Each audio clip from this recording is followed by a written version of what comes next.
বাড়িতে মেহমান আসবে তার জন্য কিছু আয়োজন চলছে। প্রথমে এইখানে কিন্তু বেগুনের ভাজি করে নিচ্ছে। আমার কাছে এরকম বেগুন ভাজি কিন্তু খেতে অনেক মজা লাগে। দেখতে কিন্তু অনেক লোভনীয় মনে হচ্ছে। আর এই বেগুন ভাজিগুলা কিন্তু আমিই করে নিচ্ছিলাম। বাড়িতে নতুন মেহমান আসবে তার জন্য আর কি বেশ কিছু আয়োজন চলছে। নতুন মেহমান বলতে নতুন জামাই আসবে তার জন্য আর কি রান্না বান্না চলছে। এখানে কিন্তু গরুর মাংস রান্না করা হচ্ছে। এখানে কিন্তু একটা কবুতরও রান্না করা হবে, নতুন জামাই যেহেতু বাড়িতে আসবে। এখানে কিন্তু কবুতরের বাচ্চা 2টা আনা হয়েছে বাজার থেকে গরুর মাংস রান্না করার জন্য। এখানে কিন্তু আমি সব বাটা মশলা দিয়ে দিচ্ছি। 2024 সাল তো শেষ হতে চলছে।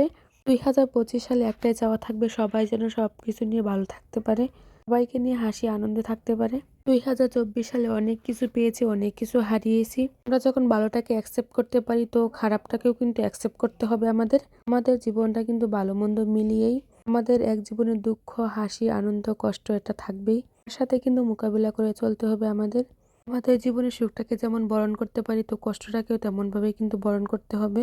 এই দু মিলেই কিন্তু আমাদের জীবন। যাই হোক, এখানে কিন্তু আমি গরুর মাংসটাকে সুন্দর করে মাখিয়ে নিছি।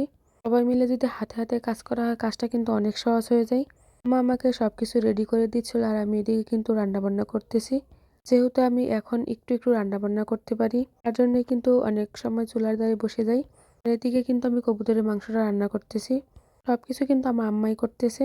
বাড়িতে যখন অনেক মেহমান আসে তো একজনে কিন্তু সব করতে পারে না, তার জন্য আর কি আমি চুলার ধারে একটু বসছি। মেহমানটা কিন্তু চলে আসছে তার জন্য কিন্তু সব ফল ফুট কাটা হয়েছে। আর এইদিকে আমি নুডলসটা রান্না করে নিচ্ছি। তারপর কিন্তু আমি এইখানে গরুর মাংসটা রান্না করার জন্য বসিয়ে দিচ্ছি। মাংসটাকে আমি আগে থেকে সুন্দর করে সবকিছু দিয়ে মাখিয়ে রাখছি। এখন কিন্তু তেলের মধ্যে কয়েকটা তেজপাতা দিয়ে কিন্তু মাংসটা ছেড়ে দিছি। এভাবে কিন্তু মাংস রান্না করলে অনেক মজাই হয়।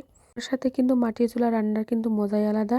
মাটির চুলাতে কিন্তু রান্নাটা একটু তাড়াতাড়ি হয়। এই চুলাতে কিন্তু যে কোনো রান্নায় অনেক টেস্টি হয়ে থাকে।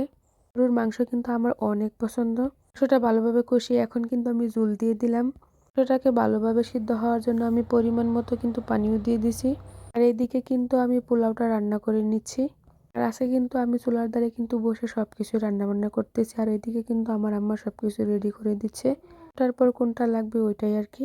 বেগুন ভাজিগুলো দেখতে কিন্তু অনেক সুন্দর লাগতেছে।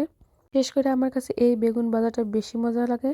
এই বেগুনগুলা কিন্তু আমার নানির বাড়ির। আমাদের নানির বাড়িতে কিন্তু এরকম বেগুন চাষ করা হয়।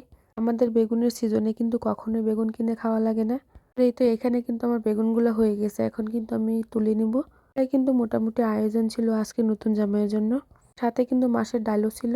মাসকলাইয়ের ডালটা কিন্তু অনেক আগে থেকে রান্না করে নিছে। সব শেষে কিন্তু এখানে পায়েসও রান্না করা হচ্ছে।